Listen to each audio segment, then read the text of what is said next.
Hello everyone and welcome to another video of combative video gameplay and discussions. And this is my second video of Ghost of Tsushima, the art of samurai and Kenjutsu. And in today's topic, I'll be discussing about one stance being used in Kenjutsu and defeating a bigger opponent with shield, armor, and ferocious strength.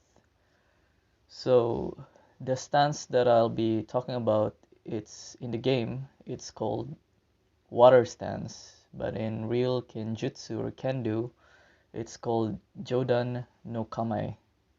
It's a stance where it's a very risky stance, yet it's also an invitation for trapping the opponent. It's a stance where you hold the sword up above your head like a roof. However, the disadvantage of that stance is your throat, your wrists, and your upper body is open. But if you're a good kendo player or kenjutsu player, you can use this stance to intimidate the opponent and invite for an opening for them to strike first.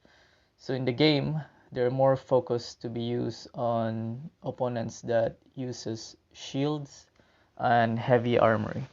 So I'll be showcasing my video game clip here. I am fighting with General Timoge. He uses heavy armor, heavy shield, and heavy sword. So as you can see, I switch right away to my stance. And I figured out that with brutes and heavy opponents, you cannot give them a lot of time and a lot of space to attack. You have to keep moving as soon as they attack, and when you get the opening, you have to strike with a flurry. Since one strike doesn't really defeat a bigger and heavily armored opponent, you will have to use a lot of small flurry of strikes to create an opening. At the same time too, the heavier their armor is and the heavier their weapon they're carrying, the more stamina they're gonna be using. Just like physics in real life. So what I'm using here is I'm timing a little bit of distance, but not too much. And as you can see, he's been defeated already. I've used a lot of flurry of strikes.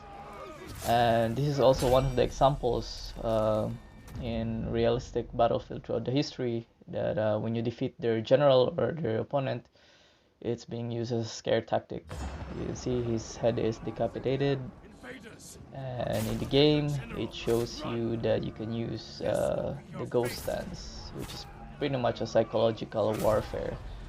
The opponents are already scared, the lower ranks are already scared, so you are pretty much can use that advantage to cut them down, and the more you cut them down, the more they're gonna surrender or run away, and you can use that to chase them off.